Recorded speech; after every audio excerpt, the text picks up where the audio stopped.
Hello, this is Jeff Gallashaw yet again with Unfinished Business. This week we are still talking about blacks in cinema with my co-host Andre Joseph, AJ Epix Productions, and noted filmmaker of upcoming film Dishonorable Vendetta. This week we are going to continue the discussion with something that we've only kind of talked about before, but a good continuation: blacks in cinema.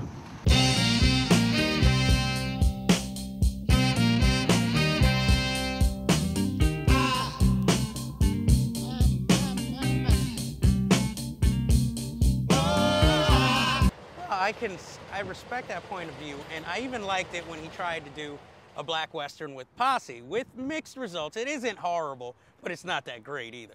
But see, it's interesting that it's Mario Van Peebles, since his father is, of course, Melvin Van Peebles, director of Story of a 3-Day Pass, Sweetback's Badass Song. Don't forget Watermelon Man. Of course, I've seen that. But while I admire Melvin Van Peebles, I can give him leeway because even though his films aren't the best, you have to keep in mind these were shot on limited budgets. He was pretty much didn't have a professional crew, and he did most of the jobs himself, so I can always give him credit for that.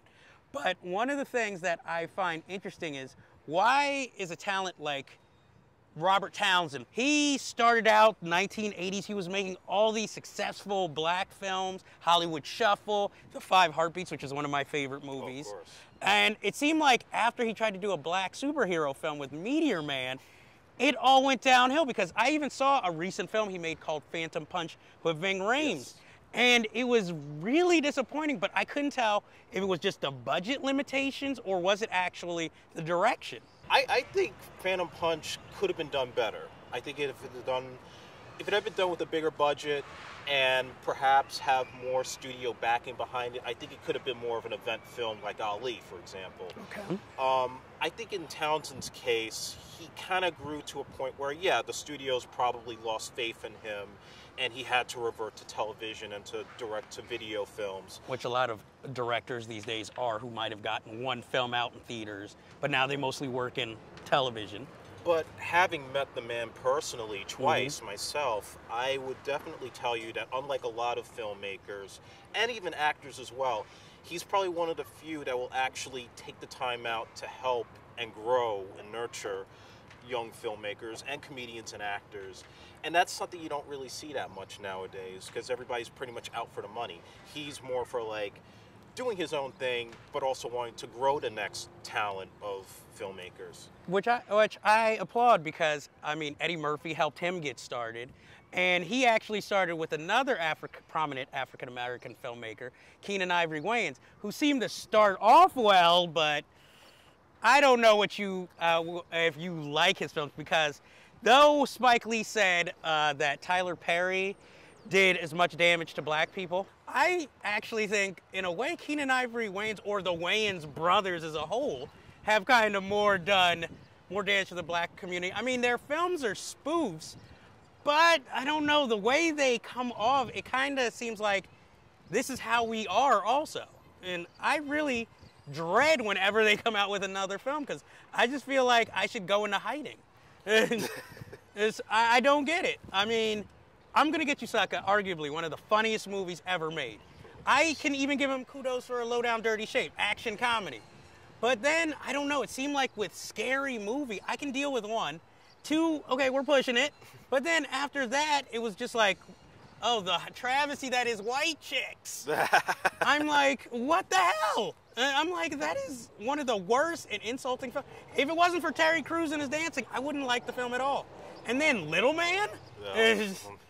But it also goes into play that Richard Pryor in the 1980s had his own production studio, Indigo Films, yes, which he could make any films he wanted to. And he even had Jim Brown, who was one of the blackest guys around, then as head of production. And the only film they ever made were 2. One was Here and Now, which unfortunately is one of the worst Richard Pryor stand-up specials, and JoJo Dancer, Your Life is Calling. And then he folded it in. There were so many projects he could have made and doors he could have opened, but I feel like he dropped the ball there. He didn't do Purple Rain. That was offered to him first. Exactly. I mean, it's just astounding that sometimes when we get the opportunities that we're given, sometimes we just don't know what to do with it. And I don't blame it entirely on us. I think a lot of times African American filmmakers have grand ideas, but it becomes a schizophrenic situation because you don't know what's okay and what's not okay. Because on one hand, you want to depict the truth, but then on the other hand, you're worried, am I going to go too far? It's sort of like what Dave Chappelle with his show, how he felt. Was he part of the joke or was he making jokes? So that is, and I find that is with a lot of African American films, because another thing is nobody ever gives credit to female African American filmmakers. Now, I don't mean to put you on the spot here, but I was mentioning a bunch of different African American female directors to you. Darnell Martin, who made I Like It Like That, Cadillac Records, and you had said you had not seen that film. I have not seen Cadillac. Julie Dash, who made Daughters of the Dust. Did you see that? I didn't see any of Julie Dash. Okay, and Leslie Harris with Just Another Girl on the IRT. Have you seen that film? I haven't seen it. But you have to also, to sort of like justify for me, a lot of these films you can't find on DVD that is true. On a Blu-ray. I will admit that's not entirely your fault. But see, that is one of the problems, though. But I'm going to ask you an interesting question. Okay, since we talked about the Keenan Ivory Wayans brothers family, what is the most derogatory film that you would say you have ever seen? But it must be made by an African American, so it can't be Hustle and Flow. I mean, there's one guilty pleasure of mine, which is How High with Method Man and Redman. I can see I might be a guilty pleasure. It's not horrible. Not horrible, but it kind of has its problems. It's not going to win an NAACP award. But undoubtedly for me, it had to be Soul Plane, without a doubt. There was an incident at the time it came out where it got leaked out, and there was a piracy issue with that. And of course, when I went to the Black Film Festival in Miami that year, they were sort of making this point about how we have to support black cinema, and they made that as an example. And I say to myself, well, you know what? That's probably the one movie that should be pirated. And I might get in trouble for this, but I don't give a shit. It should be pirated because the fact is, I don't think it's worth $1. So, in other words, what you're saying is you'd rather watch somebody's vacation video than watch Soul Plane. Oh, I've seen some very good vacation videos. Oh, okay. And some weddings. Okay. Damn.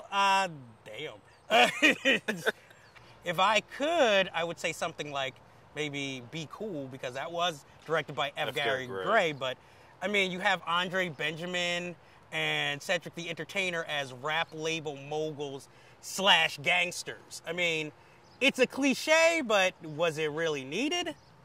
But I'm not even gonna say that is probably one of the worst films I've seen. I would love to say a Tyler Perry movie. Well, he generally just has that one idea that he uses many times. But I guess I just don't get, how are you doing a religious story when all the characters pretty much smoke weed? There's always a drug-addicted character, usually a female, who after she gives up her addictions, all of a sudden is beautiful now. I'm trying to think of what other cliches I notice in his movies.